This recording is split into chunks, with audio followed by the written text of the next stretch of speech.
Welcome to Mount Sinai Rehabilitation and Human Performance, an AMA. Our guest today is Dr. Mariam Zakhary, a sports medicine physician.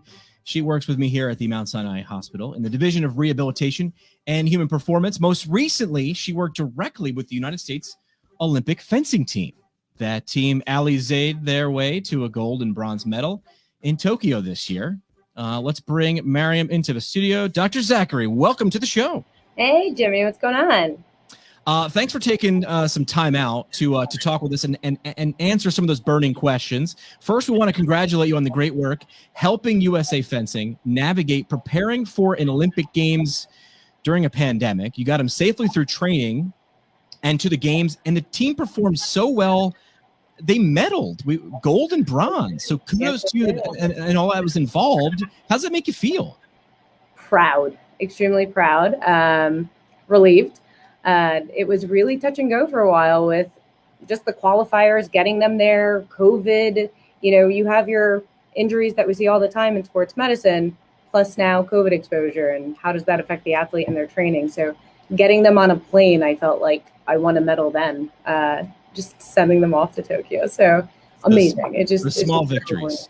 Yeah. Small victories. Well, kudos to you and the rest of the team at Mount Sinai for having that relationship with the team, and congrats on the team performing so well. Let me set the stage here. Today is an AMA, and that it doesn't stand for American Medical Association. Not today. Today it stands for Ask Mount Sinai Anything. This type of show is going to let you, the audience, get answers to those burning questions. Maybe you can't Google the answers to. Maybe you want to ask an expert. You got questions, we've got experts. So we've got Dr. Zakhary on today. This topic we'll dig into first comes up a lot. A while back, you couldn't go 5 minutes without someone using the word keto. The word was everywhere. And if you wanted to know if someone was actually on the keto diet, all you had to do was just be quiet for like 2 seconds because they were bound to tell you all about it. Mariam, I just did a Google search for keto and I got 187 million entries. People are searching this. So let's start. What the heck is the keto diet? How do you explain it when someone asks? Yeah. Oof. That's almost like if you talk to our sports nutritionists and dietitians, it's like an insult. It's a curse word, keto. Most fad diets to good nutritionists are, and to us. So keto. Yeah, we've all heard of it, and we've all heard of everyone that's been on it and how great it is, mostly out of their reports. But it's an extremely low carb diet and a high fat diet, right? So that's the catch. Everyone just thinks a low carb diet is keto, but no, it's a very high fat diet. The point of it is basically to put you into ketosis, which is a term we know medically is not good, but it's a different kind of ketosis. So the way that we know it is when someone is diabetic. They have very high insulin levels, very high ketone levels, and that you can go into a coma, right? That's not what people are doing with their diets.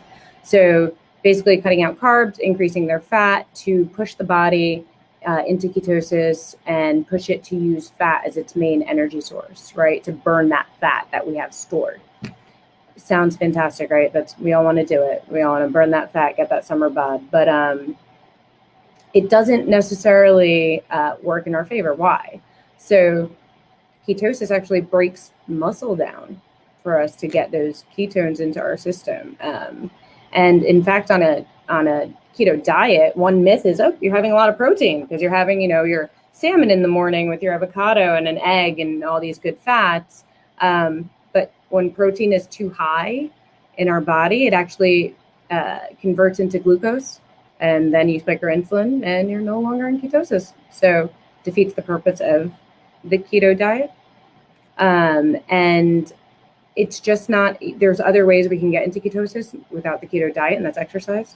So exercising long runs specifically can put you into ketosis, and that's probably a safer way to do it. And before I crush it and, before I'm done talking crap about it, I want to kill another myth, which is high fat diet, right? So everyone's like, I'm going to eat all the bacon and all of the steak and red meat in the world, when really the fats we should be eating, whether on this diet or not, are good ones, like avocados and nuts and olive oil. So that's a good diet, if that answers it. But I don't know if you want to into what the harms and benefits are of it. the reason people were doing it is they were looking for the short-term gain, and they weren't necessarily getting it. You're saying you're not going to get that long-term gain. There are no shortcuts, right, in health and fitness, unfortunately. So the keto diet, yes, I understand what your goal is in terms of getting that summer bod, as you mentioned, or cutting down, but it's just not going to work. It's not sustainable long-term, and overall, large-scale could actually be bad for you. Yeah. So, I mean, bacon's delicious. Eating it every day, 3 times a day for every meal is not going to do your cholesterol any favors. And it doesn't matter, people are saying, well, I'm burning it because I'm going into ketosis and I have all these ketones floating around. First of all, are you measuring your ketones? Is everyone at home have a finger stick where they're measuring their ketones and they know they're in ketosis? Or are they just eating all this fat and it's floating around and not being digested? So that's one. Two, no, that's not the point. It's specific types of fats that are good for us. That's one of the good things that maybe come out of keto is that it doesn't demonize fats. Fat is brain food, but what it does do is demonize carbs, which is food for our muscles. And building muscles is ultimately what's going to eat away at your fat. So I can tell you're passionate about it, and that's what we wanted to do. That's the structure of the show. If you have any questions, if you have any comments live, feel free to put them in the chat below, no matter what platform you're watching from. Second topic we're going to throw at you. New York City, home to the greatest marathon in the world, the New York City Marathon. Always the first Sunday in November, touches all 5 boroughs. So a lot of people in the New York City area and around the world are getting ready to lace them up this fall. So let's talk running from your point of view, since you are the director of running medicine at Mount Sinai. Let's talk about a term that comes up a lot, runner's knee. What is it? How do you describe it? Cool, runner's knee. So not just runners get it. I'm going to start off with that. Basically, it's pain that runners or non-runners alike get in the front of their knee, right? Exacerbated, a lot of people say stairs just kill me. And interestingly enough, they say going downstairs hurts more. I get this clicking in my knee, I get this grinding sensation in my knee. Puts people out from running and training a lot. It's a pretty painful condition. So basically what it is, we have our kneecap and we have our femur, our long bone. And the kneecap should glide nicely into this groove in our femur, like a nice puzzle piece. You've got cartilage on the bottom of your kneecap. You got cartilage in that groove. When everyone is acting the way they should, it's grinding nicely, or let me not say grinding. It's going in and out of that groove smoothly every time you bend and extend your knee. So a lot of times because of muscle imbalance, and we see this a lot in runners, because runners are usually strictly runners. They don't work much on muscle strength, which is a huge issue. We're misaligned. So the kneecap isn't going in and out of the groove. Instead, it's kind of grinding on the outside of the groove where there is no cartilage. You start then wearing away at the cartilage at the bottom of the knee, or the bottom side of the kneecap, causing inflammation, causing that clicking and grinding a lot of people feel, and that pain there. So how do you treat it? How do you prevent it? And why is it common in runners?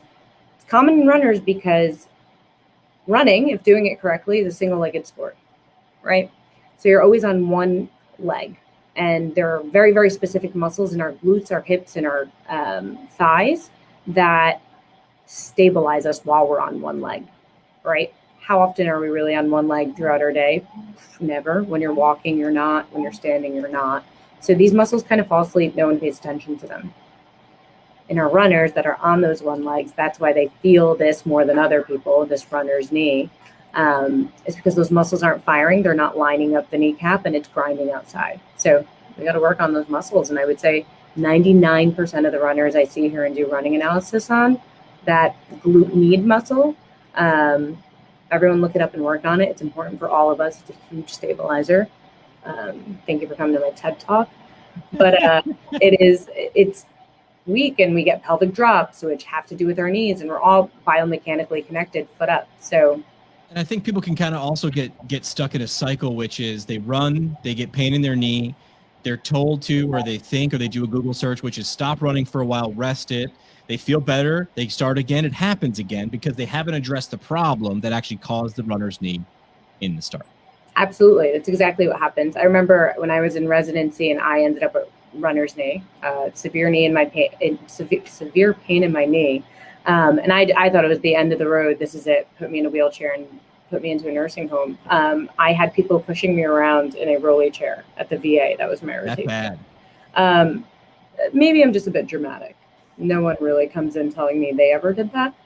But it's really bad. And all you could think is, let me just stay off of this. Let me just not do anything till it gets better. And it does, right? If you're not on one leg and you're giving it a rest, you're not using stairs. But just like you said, if you're not working on these muscles, you've done nothing. Sure. You haven't realigned it. You get back to running, and here it is again. Common question that comes up from runners, whether they're training for a marathon or they're going out for a jog around the block, is the thing we put on the end of our feet, right? Footwear. I'm not a fashionista, but I'm sneaking in some foot essentials here into the conversation.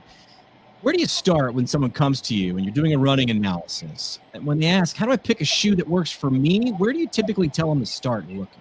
Yeah. So interestingly enough, they did a survey amongst runners, and they asked, what do you base your footwear on? How do you choose it when you go into a store? Do you have a guess, Jimmy? What the number one answer was? Color, yes. Yeah, I felt like it was a trick question. Yeah. Wild. Yeah. So our marathon runners, like these are elite level runners, answered that way. I said color. I don't know. So you have everything from minimalist shoe wear, which is they look like socks, toe socks. Yep. And then you have those real high stability shoes, and you can tell that by the heel drop. You look at the back of the shoe, and it has a thick heel drop. So those are more stability, while the barefoot running offers no stability. Fun fact, I had a runner come in who runs actually barefoot in New York City, outside. Bold. I like that. There's a lot of problems there that we can all kind of guess. So it all really has to do with foot structure. So we're all different, right? There's benefits to both, but so barefoot running, the benefit to it is that you are less likely to heel strike if you're barefoot running. And we know that heel striking, you get the most ground reactive forces back up through all your joints. So you don't want to heel strike. But the downside to it provides no stability for your ankle and your foot motion, right? Then you have stability shoes with the real high, thick heels in the back, and that's great for stability, but you're more prone to heel strike when you're in them. There's everything in between. And then getting an assessment, seeing, do you need more mobility or are you a heavy heel striker? Figuring that out will help guide what shoe you should be wearing. Sounds like a really fancy word for a way to say it depends. And there is no one size fits all. There's no Google to answer that query, and that's why we throw it on the Ask Mount Sinai Anything. Last set of questions for running as we come down the home stretch. Let's play a few quick rounds of this or that. All right. Pick one, the other. Maybe it's neither. Maybe it's both. Let's talk about fire versus ice. Sometimes runners will hear ice it after a run. Some people will swear by heating it after a run. Mariam, this or that, fire or ice? I'm going to throw out, it depends again. Just lame, right? All right, so it depends. What are we icing, first of all, and heating? But when it comes to injury, right? School of thought was always, if it's acute, if it just happened, ice it, right? If it's an old injury, it's a chronic injury, pain you've been dealing with a while, heat it. Literature actually now shows that just do what feels better. It's really dependent on, do both. Neither are going to harm. Ice has more of an anti-inflammatory kind of aspect to it. So if you have some swelling, icing, but chronic pain, for example, people weren't icing. Literature shows there is no difference. You really just want to mediate kind of attention and blood flow to the area using either one. So whichever one feels good to. I like that. All right, so we're staying with sort of it depends. It's on you. It's a very personal answer. Next up on this or that, stretching before or after a run, this or that. Well, therapeutic stretching, if you're doing it because you really want to work on a muscle and get in there, it would be after. The muscles are nice and warm. You're really getting a nice, deep, safe stretch in there.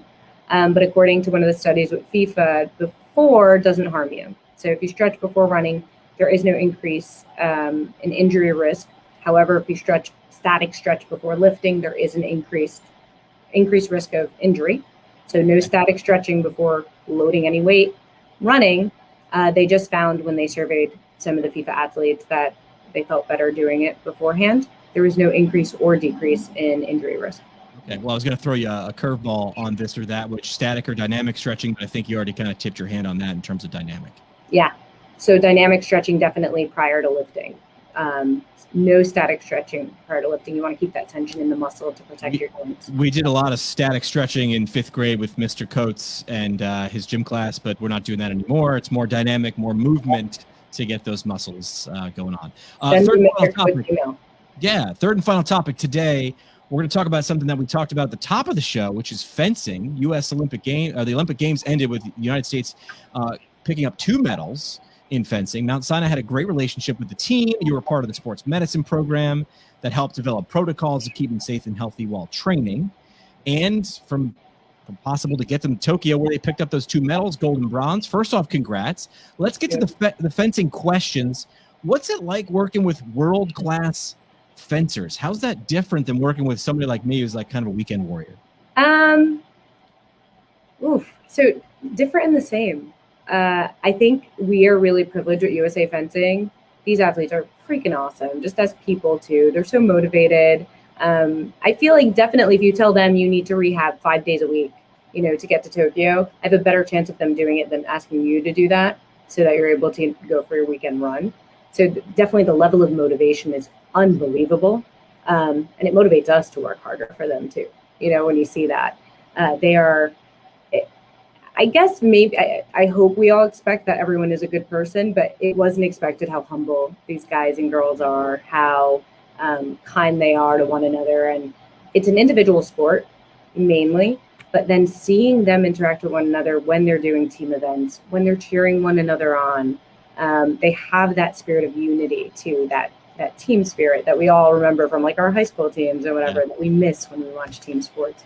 They have that, and they've got that spirit in them. Ton of pride in their sport, in their country. It's amazing. It's the most motivating thing that I've probably done in my career. And on such a huge stage, at such a high level. Yeah. So let's go to this, because I don't know a whole lot about fencing. I'll be honest. I think it pops up every 4 years for me, and I'm entranced when the Olympics come on. I'm an Olympic geek. The big things that fencers in general have issues with, what are those? What are the demands of that sport? And where do their problem areas typically lie? Yeah, so I didn't know much about fencing until actually becoming one of the team docs. And to me, I was like, what injuries could they have? They're just kind of going at each other with their weapon. But it's pretty aggressive, the movements that they make. So they lunge forward very aggressively, right? They lunge with their dominant, so if they're left-handed, weapon in left hand, lunge forward with their left leg, right? That back leg is taking a lot of strain too. They actually drag their ankle on the floor behind them, completely rotated inward as they're lunging forward. And then they're retreating back very quickly when they're not on the offense. So, I mean, aggressive lunging, right? You're going to have ankles, knees, hips. We see hips a lot, and we see rolled ankles on the strip when we're sidelined with them a lot as well. And because it's so unilateral, this is what was mind-blowing to see. You can identify it just looking at a fencer standing, looking at the size of their quad muscle, which is their thigh. Which leg is dominant. Wow. Some of our female athletes were saying, I have to go one size bigger on my shorts, or I have to cut like part of one leg just because it doesn't fit that one leg. That's how big of an asymmetry it is, because they're so unilateral. Always going in that one direction. Yeah. That's something that we wouldn't have thought about, and now we are. Yeah. Finally, working with USA Fencing, like, did you ever just don a mask? Like, what was your form like? What's that? Hang on a second. We have video of that. Oh, wait, Dr. Z, what you got? There we go. Oh, shoot, she's about to hit me. Your form looked great there. Not a whole lot of hip movement, but we saw, there was some stabbing. I'm not sure if you call it stabbing in fencing. I mean, they asked me to be on the national team. I mean, you could see based on this video why they would, but here, my obligations to medicine really held me back. So it's tough to be humble when that's the form and skill. All right. Well, I will have you redeem a little bit. You did pull off a little bit of a trick with one of the weapons, and I think we have footage of that as well.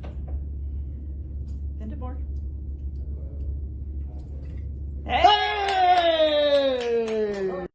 Redeemed yourself. You redeemed yourself. That was fantastic. We don't have to tell everyone that was the 10th attempt at doing that. The world doesn't need to know. The world does not need to know that. Finally, question from the audience. We put this out on Instagram. You can follow us at Mount Sinai Rehab on Instagram. The question was, what's something that you wish you knew about sports medicine before you started? Tough question, because I don't know that I have any regrets, or it's, I wish I knew this and I would have changed my mind. Something I wish I knew. Maybe the road to getting to it. So there's several different routes to getting into sports medicine. My passion was always rehab. I knew I wanted to go into medical school to go into rehab. But something I didn't know is you can go into sports medicine from family medicine. You can go into sports medicine doing pediatrics. You can go into sports medicine if you're an emergency medicine trained resident. And recently I found out neurology as well could apply for sports medicine and internal medicine along with family medicine. So there are several different routes that you can take to get into sports medicine. I don't regret mine. I'm very happy with mine, but that's I would say probably the next step, or the next thing to mention, ask, right? So don't be shy. We say this in physical therapy, which is ask those people who've gone through that trail before you. It might save you some time, some effort, some information, and you might get to where you want to go a little bit faster. Yeah, absolutely. All right. Great. Last thing I want to do, we're going to throw a little bit of a curveball. I did not review this with Dr. Zakhary, but I need you to do a little bit of a public service announcement. Now we're going to play video. We can talk over this one because the video doesn't have any sound. This is a craze that is sweeping the nation right now, which I feel like is going to have rehabilitation implications. And that is the milk crate challenge. And you can watch some of these as rehab professionals. We are cringing at these. A lot of failures, a lot of injured hips. We're going to see a lot of low backs. Our last competitor here, you really feel for this guy. Look at the focus, Dr. Zakhary. Watch the focus. Watch the focus, and you can follow him as he's going towards success. Is he going to complete it? Oh, come on. We've got to show one victory. Take this. No, we don't. Yeah, so I will just say the milk crate challenge. What would you say to those kids out there who might be thinking about, picking up a milk crate? Don't do it. I did watch this video. That's what I would tell them. My heart hurts physically. I found this. I found this in the garage. I thought about it, but then I watched that compilation and said this is probably not a good idea for rehab professionals. Not at all. But if you're going to do it, engage your core.